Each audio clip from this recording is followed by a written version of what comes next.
It's 7:30 in the morning, and we're leaving Saranal for our second and final day exploring Mallorca by car.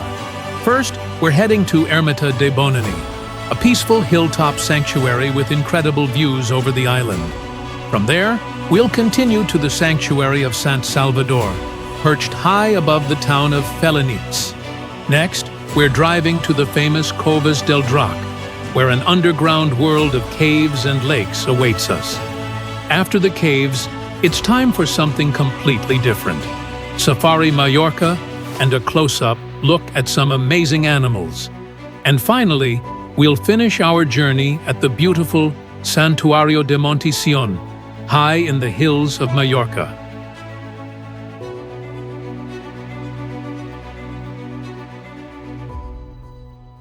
It's early in the morning, and we're picking up our little white rocket, the Kia Picanto, from the parking lot in Saranal. And this little car was about to earn a very special reputation on this day, after what you're about to see.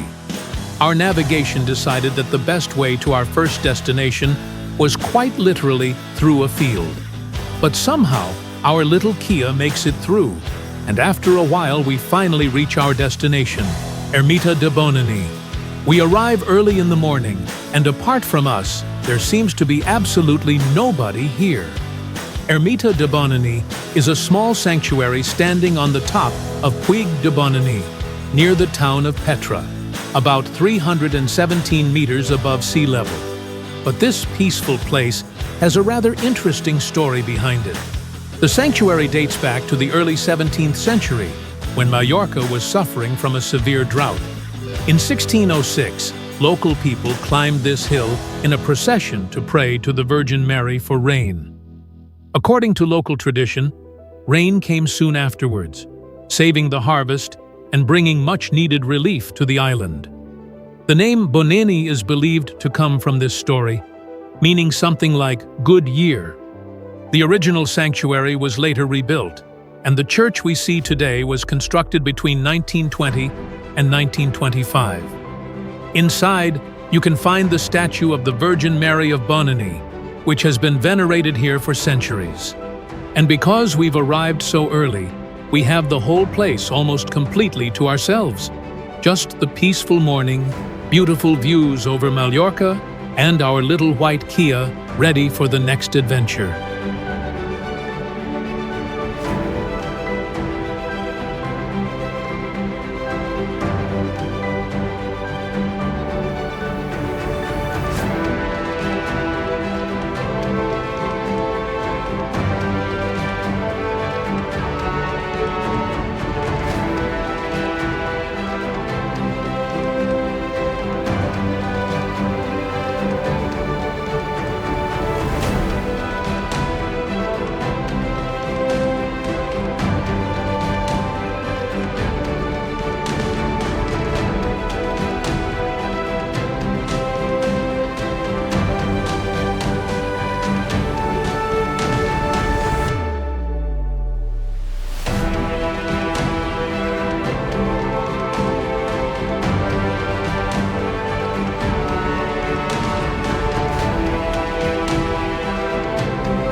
And so we are heading to our next stop, the Sanctuary of Sant Salvador. This time, we're driving towards the town of Felanitx, and then climbing higher and higher into the mountains, all the way to the top of Puig de Sant Salvador. The road itself is quite an adventure, with plenty of twists and turns, but once we reach the top, we're rewarded with one of the most spectacular views we've seen so far in Mallorca. The sanctuary stands at around 500 meters above sea level, making it one of the highest and most impressive religious sites in this part of the island. But the story of this place goes back much further than the views. The first church was built here in 1348, during the devastating Black Death that reached Mallorca and killed around 900 people in the area of Felanitx. The local authorities asked King Peter the Ceremonious for permission to build a small church on the mountain, probably as a place of prayer and protection during the plague. The original church was later expanded several times, and the sanctuary we see today was built between 1707 and 1734.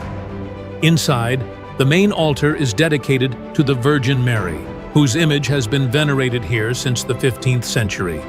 There is also a small chapel beside the road, built in the early 20th century. According to local legend, this is where a shepherd discovered the statue of the Virgin Mary. And just above the sanctuary, we can also see the huge monument to Christ the King, inaugurated in 1934. So, this isn't just another beautiful viewpoint. It's a place where Mallorca's history, religion, and incredible landscapes all come together.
And after taking in the views, we're back in the Kia and heading towards what is probably the most anticipated stop of the entire day, the Coves del Drach.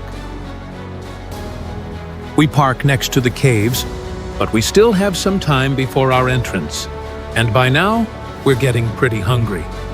Our McDonald's for today is still waiting for us, so we walk about 5 minutes to Cafe Luca, where we grab some food and drinks. Everything is perfectly fine, and after a quick lunch, we pay around 40 euros, including the tip. But now, it's finally time for the main event of the day, the Coves del Drach. We bought our tickets online, of course, because it's the high season, and this is one of Mallorca's biggest tourist attractions. An adult ticket costs 18 euros and 50 cents online, while buying it at the ticket office costs €1 more. We arrive in time for our English language entrance and get ready to go underground. The Coves del Drach are located near Porto Cristo on the east coast of Mallorca and stretch for almost 1,200 meters underground. Inside, there is an incredible world of stalactites, stalagmites, and underground chambers with the spectacular Lake Martel waiting at the end. The lake is considered one of the largest underground lakes in the world, and this is where the visit gets really interesting. First, we get to enjoy a short classical music concert performed live on the lake surrounded by the caves and their incredible formations. And then comes something we definitely didn't expect. We have the option to cross Lake Martel by boat. Now, don't expect a Mallorca version of Lake Balaton. The boat ride is only around 70 meters. But after traveling through so many countries and even different continents, this is actually the first cave we've visited where we've had the chance to take a boat underground. And honestly, that makes this place pretty special. The entire visit takes around an hour, and with the concert, The underground lake and the boat ride, the Coves del Drach definitely deserve their place as the highlight of today's adventure.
We leave the caves behind and drive about 5 minutes north to our next stop, Safari Mallorca. Parking is free, and judging by the almost empty car park, apparently only a few people had the same crazy idea as us, coming to a safari park in this heat. But anyway, we buy our tickets at the entrance for €22 each, and we're ready to spend the next hour with the animals. Safari Mallorca has actually been here since 1969, when it was created as a German initiative to bring exotic wildlife to the Balearic Islands. Today, the park covers around 23 hectares and combines a traditional walking area with a real safari experience. And this is not just a small zoo. The safari section is home to more than 600 animals, including giraffes, zebras, rhinos, wildebeests, gazelles, and many other exotic species. The main attraction is a roughly 3-kilometer safari route, where you can either take the safari train or drive through the park in your own car. And yes, this is one of those places where the animals are walking around much more freely than you would normally expect in a zoo. The park has also gone through some big changes over the years. In the early days, it even had circus shows with wild animals, something that sounds pretty unbelievable today. Since 2025, the park has been under new management and is going through a major transformation, with a much stronger focus on animal welfare, conservation, and education.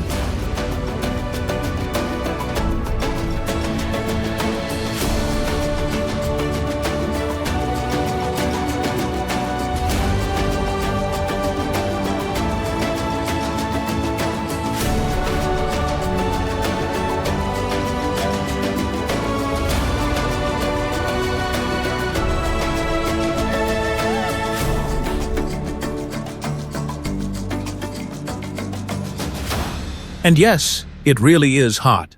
We're talking almost 40 degrees. So even we decide that it's time to cool down.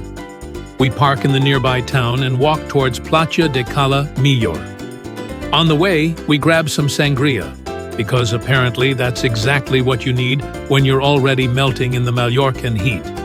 Cala Millor is a huge sandy beach, stretching for around 1.8 kilometers along the east coast of Mallorca, with a long promenade running right beside it. But we're not planning to stay here for long. In fact, we spend probably no more than 30 minutes on the beach. And compared to our beach in Saranol, which you saw in the previous video, there's one thing we immediately notice. Nobody here is walking around trying to sell you drinks while shouting, "Mojito, sangria, very good, very nice, massage." So, no aggressive sales team today. we simply enjoy a quick swim, cool ourselves down, and take a little break from the heat. And after about 30 minutes, it's time to move on. But of course, after swimming and walking around in almost 40-degree heat, we're hungry again. So, it's time for another one of our Mallorca traditions, McDonald's. Yes, we know. We traveled all the way to Mallorca, and we're eating at McDonald's. We are officially terrible tourists. And with our stomachs full, we set off for the final stop of the day, Santuario de Monti-Sion. This time, we're heading towards the town of Porreres, in the central part of Mallorca, and then climbing up to the top of Puig de Monti-Sion. At around 245 meters above sea level, the sanctuary offers beautiful views over the surrounding countryside. And just like many of the places we've visited today, this one has a history going back several centuries. The sanctuary as we see it today began to take shape around 1498, when the chapel and the surrounding buildings were constructed on the mountain. The origins of the devotion to this place may go back even further, possibly to the time of the Black Death in 1448. But Monti-Sion wasn't only a religious site. In 1530, a Latin school was established here, preparing students who wanted to continue their studies at the Estudi General, the medieval University of Mallorca. The school became particularly important during the 17th century, attracting students from around the island, before finally closing in 1835. Today, the sanctuary is much quieter. We walk through the old entrance and into the small courtyard surrounded by the historic buildings, before heading inside the church. The interior is relatively simple, but the atmosphere here is completely different from the busy tourist attractions we visited earlier today. And after a long day, almost 40-degree heat, caves, animals, a beach, and a lot of driving, this is actually the perfect place to slow down. Our second and final day with the car is coming to an end.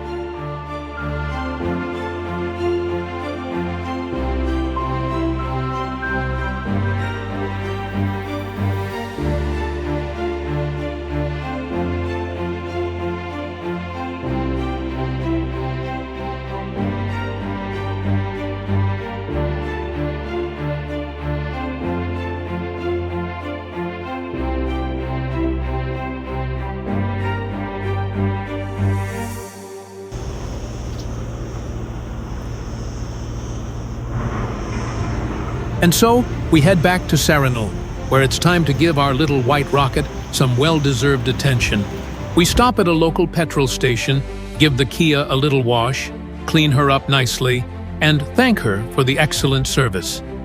After everything she took us through today, including that unforgettable shortcut through the field, she definitely earned it. And once again, we can highly recommend Val's Rent-A-Car if you're looking for a car in Mallorca. After a short rest at the hotel, we head out again, this time for some churros from the little market above our hotel, which has been here throughout the whole week. And then, it's time for another beautiful Mallorcan sunset. Honestly, we could watch this view every single evening. But unfortunately, we only have 2 more days left on the island. Tomorrow, we're heading to Palma, where we'll explore the city and visit the famous Palma Aquarium. So, if you don't want to miss the next part of our Mallorca adventure, don't forget to subscribe and give this video a like. And finally, we end the evening with a little game of pool. Although, judging by our performance, it's probably better if we don't make a career out of it.